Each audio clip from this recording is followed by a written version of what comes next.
Roslynn Nyanhongo, a licensed professional counselor and covenant crisis therapist at Living Water Family Therapy in Round Rock, Texas. And you are watching Living Water for Real Life, where I sit with women in the deep end and point them back to the living water by integrating faith and evidence-based practices. Let's dive in. Before we jump in, please subscribe and leave a heart or a wave in the comment section so I know that you're here, and share with another woman who needs a little bit of living water in her real life.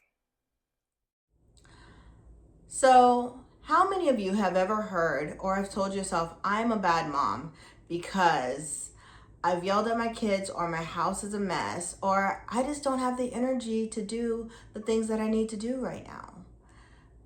You know, if that is something that you've struggled with or that you've heard somebody say, then this episode is for you. We're going to talk about why do we say these things and where does it come from and what is the lie underneath that and what to do about it.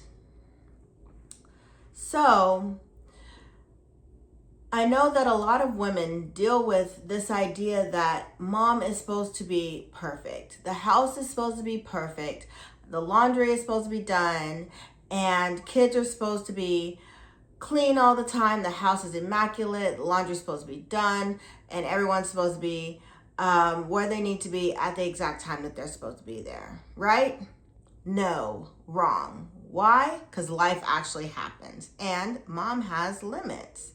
And because your house or your kids are not exactly the way you feel like they should be, does not mean that you're a bad mom. And so, where does this come from? It comes from these ideals that were put on us as a child. And so sometimes we struggle with internal narratives and dialogues that come from our family of origin. Now, when I say family of origin, I'm talking about the people who raised us. Mom, dad, sisters, brothers, things like that, and even grandparents. And so whenever we have these ideals, then they put unrealistic expectations on people that ultimately don't favor us whenever we get older.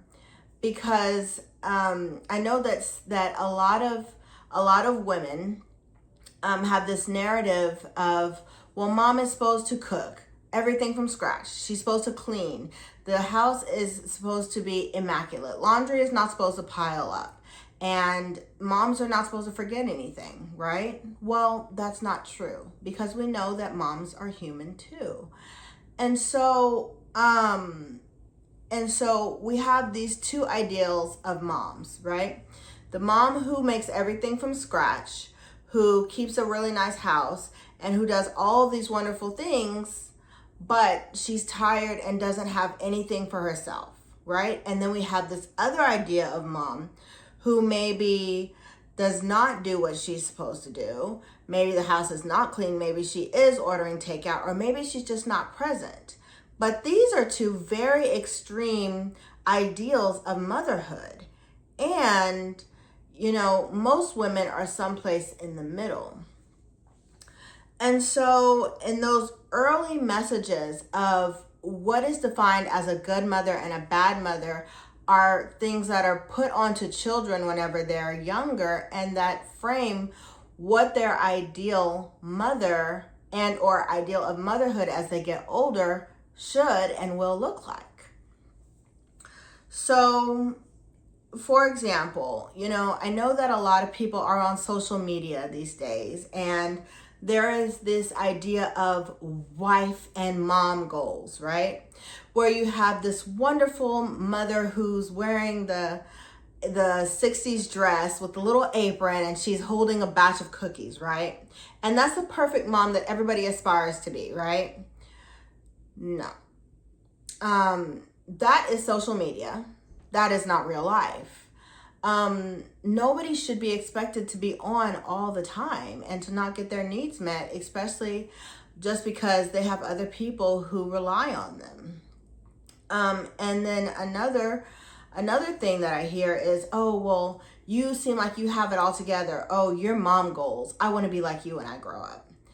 even though, yeah, it sounds nice in theory, that can be really toxic and a bit disheartening in the moment, especially if you have these narratives in your mind about you're not doing enough for whatever reason.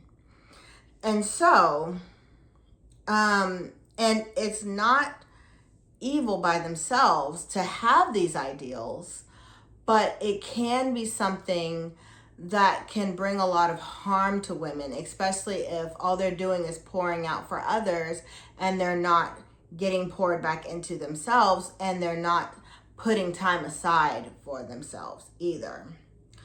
And so perfectionism and motherhood is not and does not have to be your whole identity.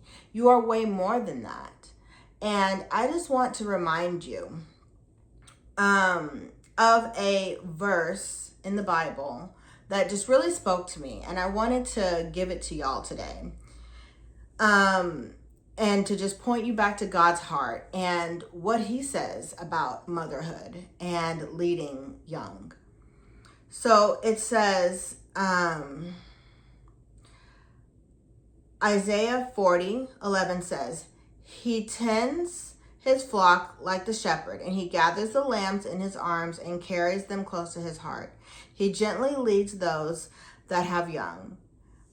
And I love that last line because it talks about how God is gently carrying and leading those who have young. And so that is one of the reasons why I created this podcast, because as women and moms, we are called to do so many things that are very heavy. You know, motherhood is not an easy job. And so whenever you're called to lead someone and to shepherd them well, yes, you pour pretty much all that you have into that. And then in doing that, then you tend to forget about yourself as not only a woman, but a person who also needs care. So I try to encourage my clients as well to set intentional time aside for themselves, so that way they can pour into others well, so that they're not working on empty and have nothing else to give to their kids at the end of the day and are snapping on them because their own needs are not getting met.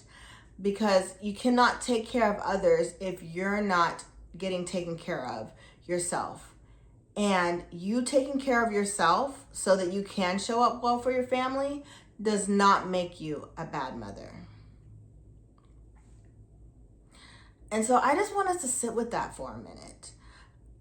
Needing support and needing help, needing time to yourself, to be with God, to be with other women, to be by yourself does not make you a bad mother. It makes you human.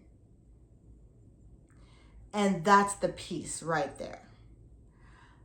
And I find that a lot of women, you know, they come and they sit on this couch with me and they tell me how they've had these beautiful children and how they're pouring into their house and their children and their jobs and all these things and have nothing left for themselves at the end of the day. And I'm constantly having to remind these women, you are a person too. What was it like for you before you had your children? What do you enjoy doing? And a lot of them say, well, I don't even remember what that time was even like before I had kids, before I had a husband. I don't even know what I enjoy doing.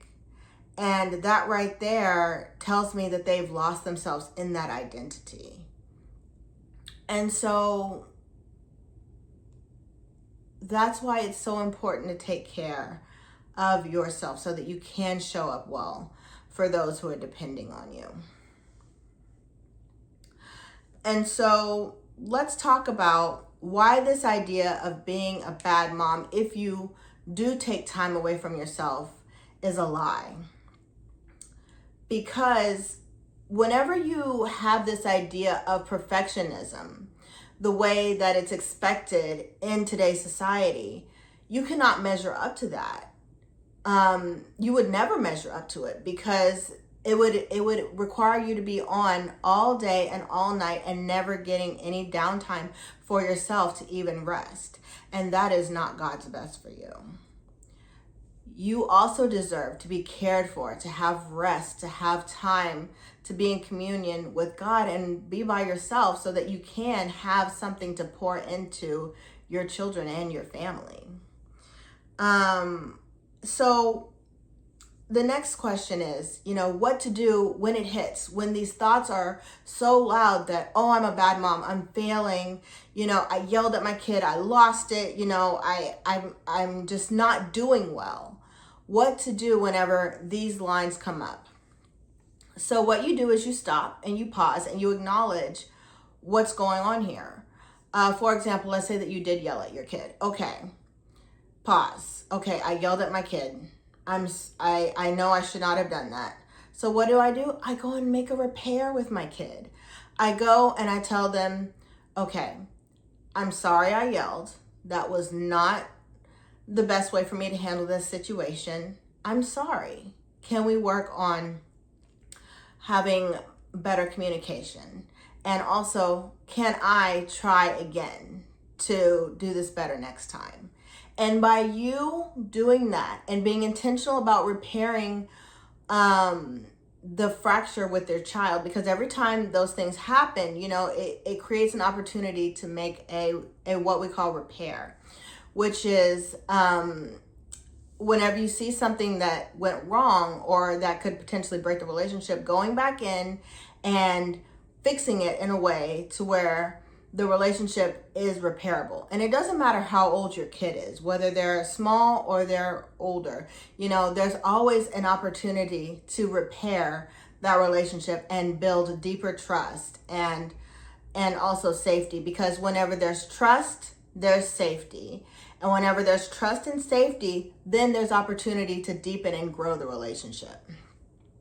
So, like I said, go back and make that repair. And if you're not ready to make the repair in that moment because maybe you're feeling a bit disheveled or whatnot, it's okay.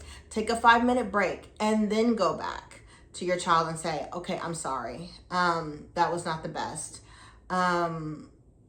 Let me make it right, and then offer a hug or some words of reassurance.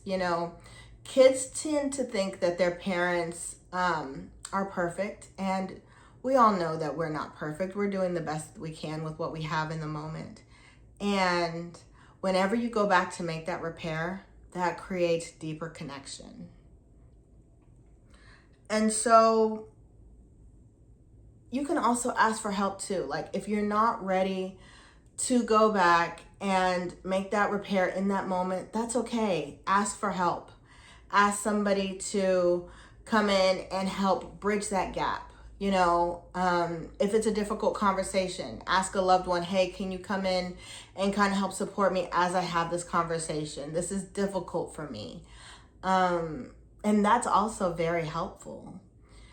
And by you taking those steps to acknowledge whenever you need help, that is what makes you a wonderful mom. Because guess what? Bad moms don't do that. Bad moms don't think about the way that they are impacting their children. And they're also not doing things to try to improve the relationship. And that's what makes you not only a good enough mom, but a growing mom that becomes a better mom.